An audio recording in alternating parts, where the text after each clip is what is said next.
En esta pregunta se resumen las principales características que debemos de conocer de la esclerodermia para el MID. Aunque es una enfermedad poco preguntada, es muy rentable conocerla. Como sabéis todos, la esclerodermia puede ser de dos tipos, la limitada y la forma difusa. Pero lo principal es el fenómeno de Raynaud. Y a ese fenómeno de Raynaud, dependiendo de los síntomas que se le acompañen, podremos definir si nuestro paciente tiene la forma benigna, la limitada, o tiene la forma de peor pronóstico, que es la difusa. Realmente el fenómeno de Raynaud, cuando aparece, puede ser primario o idiopático, es decir, un fenómeno de Raynaud que cuando hacemos el screening diagnóstico no se asocie a ninguna otra enfermedad de colagenosis o ningún otro factor desencadenante, como pueden ser incluso los fármacos, o un fenómeno de Raynaud que sea el debut de una esclerodermia limitada o el debut de una esclerodermia difusa. Cuando se trata de la forma limitada, el fenómeno de Raynaud suele preceder en años al desarrollo de la esclerodermia. En cambio, en la forma difusa, el fenómeno de Raynaud rápidamente se sigue de una afectación visceral. Tanto en la forma limitada como en la forma difusa va a haber una afectación del esófago, principalmente en el tercio inferior del esófago, es decir, nuestro paciente va a quejar pirosis, incluso en formas más evolucionadas, disfagia, con todas las consecuencias que tiene la enfermedad por reflujo gastroesofágico, es decir, desde la estenosis esofágica hasta incluso el esófago de Barrett. El CREES es una forma de esclerodermia limitada y es el acrónimo de calcinosis, Raynaud, afectación esofágica, esclerodactilia y telangiectasias. La forma difusa, además de la afectación cutánea, troncal y de miembros, se caracteriza por una afectación visceral precoz, fundamentalmente el pulmón.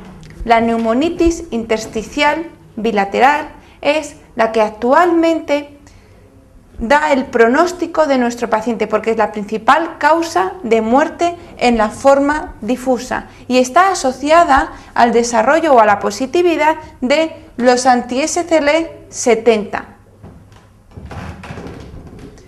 Es decir, como podemos ver, los anticentrómeros son típicos de la forma limitada y lo podemos recordar porque el centro es algo que está limitado en una localización y aparecen hasta en el 80% de los casos de la forma limitada. Sin embargo, solo una minoría de los pacientes que presentan la forma difusa presentan los anticuerpos característicos de esta forma, que son los anti-SCL70 o anticuerpos antitopoisomerasa.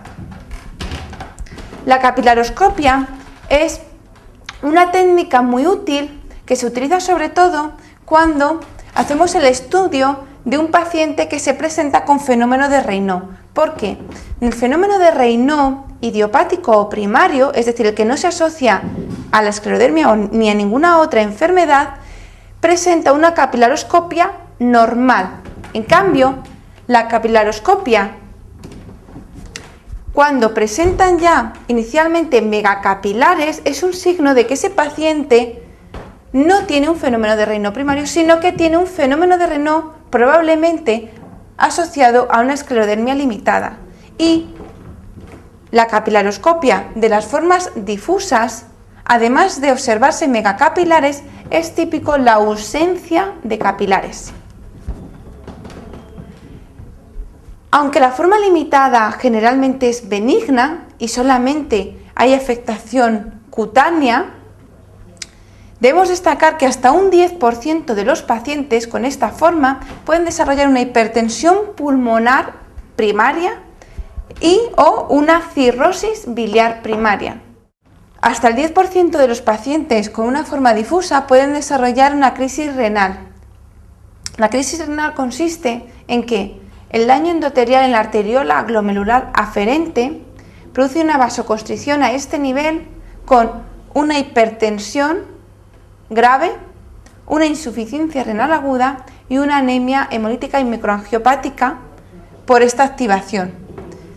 La introducción de los IECAs bloquean esta activación e inhiben todo el feedback del sistema renina-angiotensina. Por eso, esta causa de mortalidad ha sido ahora desbancada por la fibrosis pulmonar primaria, que es actualmente la primera causa de mortalidad en estos pacientes. El tratamiento de la esclerodermia es principalmente el tratar los síntomas. El tratamiento del fenómeno de Raynaud es fundamentalmente con antagonistas del calcio tipo nifedipino y la antiagregación. Y el tratamiento de la esclerodermia difusa, realmente no existe actualmente ningún fármaco eficaz. La diphenicilamina se ha utilizado como inhibidor de la síntesis del colágeno.